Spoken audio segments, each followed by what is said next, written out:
இந்த வீடியோல இந்த வாரம் திரைக்கு வந்திருக்கும் கல்வன் படம் எப்படி இருக்குன்னு பார்க்கலாம். ராட்சசன் படத்துக்கு ஒளிப்பதிவு செய்த பிரபல ஒளிப்பதிவாளர் சங்கர் முதல் முறையா இந்த படத்தை இயக்கியிருக்காரு. இதுல நடிகர் ஜிவி பிரகாஷ் கதாநாயகனாகவும் நடிகை இவானா கதாநாயகியாகவும் நடிச்சிருக்காங்க.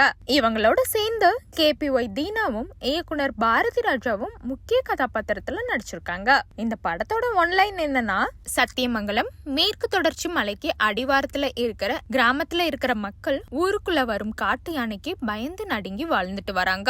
எப்ப வேணாலும் யார வேணாலும் ஊருக்குள்ள வர அந்த யானை கொன்னுடுன்ற பதப்பதப்பும் அவங்கள வாட்டி எடுக்குது. என்னதான் ஃபாரஸ்ட் டிபார்ட்மெண்ட் அங்க இருந்தாலும் அந்த ஊர் மக்கள் பயத்தையோ உயிரிழப்பையோ அவங்களால பெருசா தடுத்து நிறுத்த முடியல. அதே நேரத்துல உயிரிழந்தவங்களுக்கு நிதி உதவியா சில பல லட்சங்களை மட்டும் வாங்கி கொடுத்து இழப்பை சரி கட்ட பாக்குறாங்க. அந்த ஊர்ல இருக்கும் கதாநாயகனான ஜிவி பிரகாஷும் KPY தீனாவும் நண்பர்களா இருக்காங்க. இவங்களுக்கு பெத்தவங்கன்னு யாரும் இல்லாததால அனாதையா இருக்கும் இவங்க அவங்க இஷ்டப்படி ஒரு வாழ்க்கைய வாழ்றாங்க. அதாவது திருடி தின்னு குடி கும்மாளம்னு ஜாலியா வாழ்ந்துட்டு வராங்க.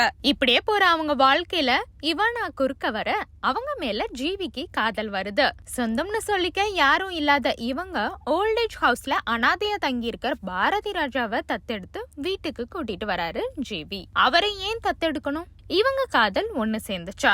அந்த ஊர்ல யானை நடமாட்டம் குறைஞ்சுதா? இப்படி பல கேள்விகளுக்கு பதில் சொல்லுது இந்த படத்தோட மீதி கதை. இந்த படத்தோட இயக்குனர் அவரே ஒளிப்பதிவும் செய்து இருப்பதால அந்த காட்டு பகுதிய அப்படியே நேர்ல பார்த்தது போலவே ஒரு உணர்வை கொடுத்து ரசிக்க வைக்கிறாரு. மத்தபடி ஜிவி பிரகாஷ் ஆகட்டும் KPY தீனா ஆகட்டும் அவங்களுக்கு கொடுத்த கதாபாத்திரத்தை நல்லாவே பண்ணியிருக்காங்க. முக்கியமா சொல்லணும்னா பாரதி ராஜா தன்னோட நடிப்பால இவங்க எல்லாருக்கும் ஒரு படி மேல போய் நடிப்புல கை தேர்ந்தவர்னு நிரூபித்து காட்டிட்டாங்க.